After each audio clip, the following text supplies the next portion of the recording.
કેમ છો દોસ્તો? મજામાં? હું ડૉક્ટર ઋષિ પટેલ, કપિલ ક્લિનિક નિકોલ ખાતેથી ફિઝિશિયન.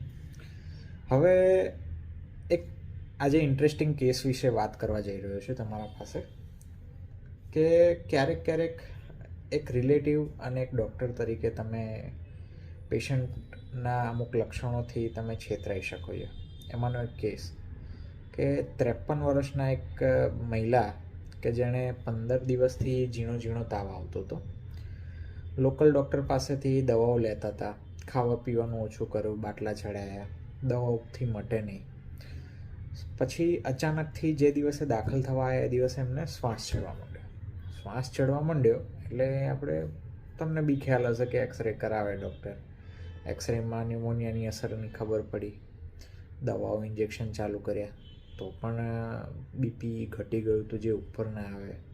પછી અમે દવા બીપી વધે એના માટે સ્ટાર્ટ કરી, છતાં પણ બીપી ઉપર ના આવે. આવું અડધો પોણો કલાકની મથામણ પછી અમે એનું હૃદયનું સ્ટેટસ જોયું. હૃદયના સ્ટેટસમાં ખ્યાલ આવ્યો કે હાળું ક્યાંક ફેફસાનો એટેક હોઈ શકે છે. પછી એનો સીટી સ્કેન કરાવડાવ્યો ફેફસાનો, તો ખ્યાલ આવ્યો કે આમાં 40% એની મોટી શીરાઓ બ્લોક છે.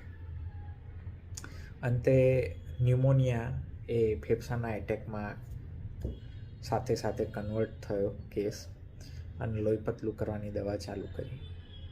36 કલાક પછી હાલ દર્દી સ્ટેબલ હાલતમાં. પણ મોરલ ઓફ ધ સ્ટોરી એટલી છે કે ઘણી વખતે સાચી સલાહ અને સાચી દિશાની ખરેખર જરૂર હોય છે.